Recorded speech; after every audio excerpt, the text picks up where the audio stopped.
This phone call took place on October 13th of 2016 at 3:19 p.m.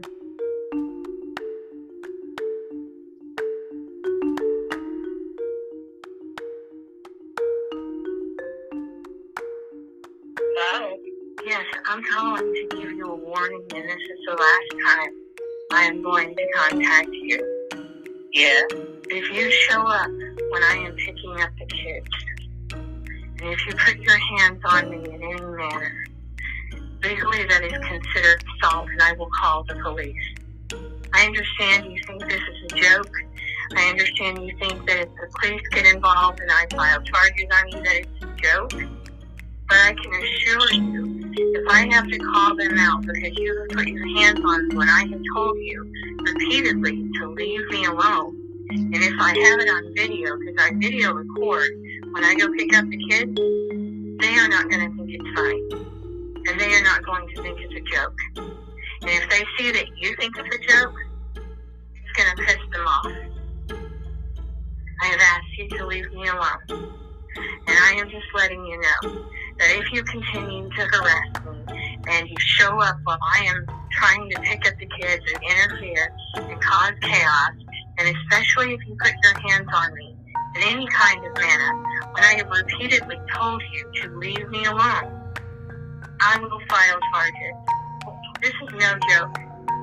And if you have to go to court, the judge will not think it is funny.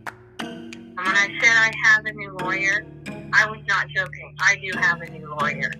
And the rest is none of your business. You need to leave me alone. I also have you on recording admitting to trapping me and not letting me out of your apartment. I will give that to the police. They're not going to think that's funny. They're not going to think the recording of you admitting to drugging me is funny. I understand you do. They will not. I am asking you to stay out of this. Do not whatsoever show up or interfere when I am picking up the kids. Because believe me, you will regret that. And Carl will too. I understand you think Carl is right and you think he's going to get away with this, but trust me, I've been documenting what has been going on. I've got email after email of him sending me nasty, harassing emails. And I'm saving them up. And I am telling you right now to stay out of this. Stay away from me. Do not ever come near me, especially if I am picking up the kids.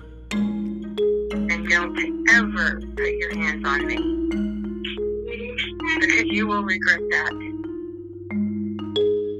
Yeah, and I hear the kids, and I know you were there when I called. And you need to stay out of this.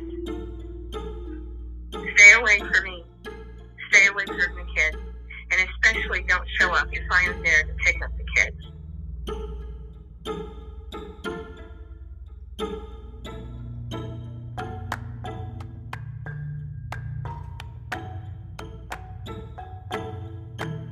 This was a phone call where I was warning my mother and telling her to stay out of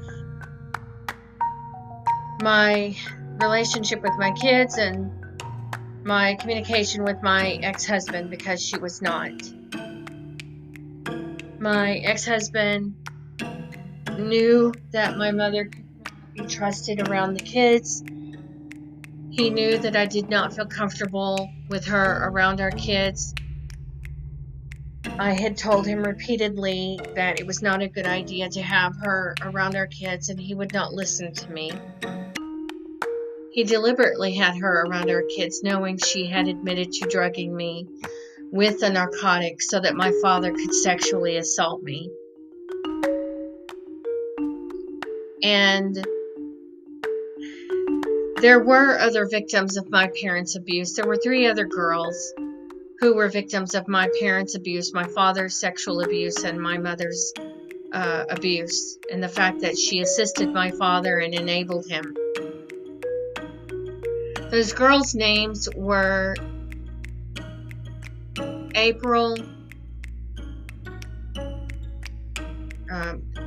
Dawn Strong and Rosemarie Wright and Tiffany Ann Wright. Tiffany was 5, Rose was 4, and April was 8. They were 3 girls that my parents tried to adopt. My father convinced my mother to send them back to foster care because they were beginning to talk.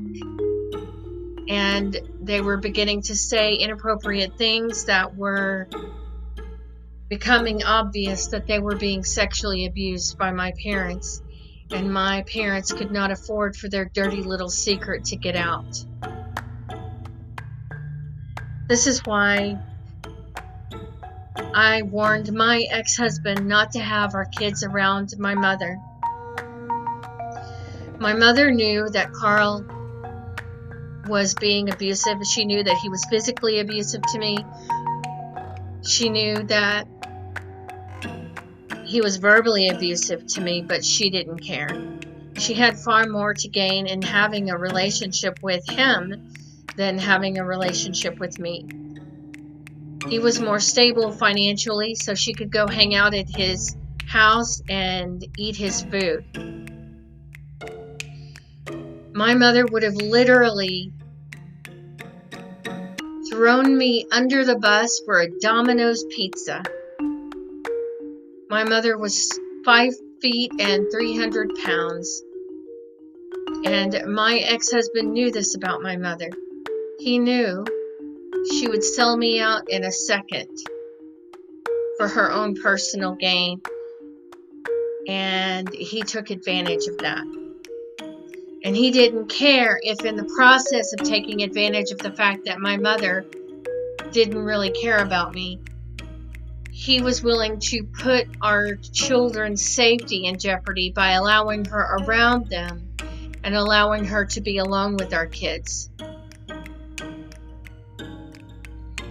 And he deliberately did it just to hurt me. That is why Carl Edward Anthony had my mother around our kids. He thought that it was funny. He enjoyed putting our kids in harm's way just to upset me.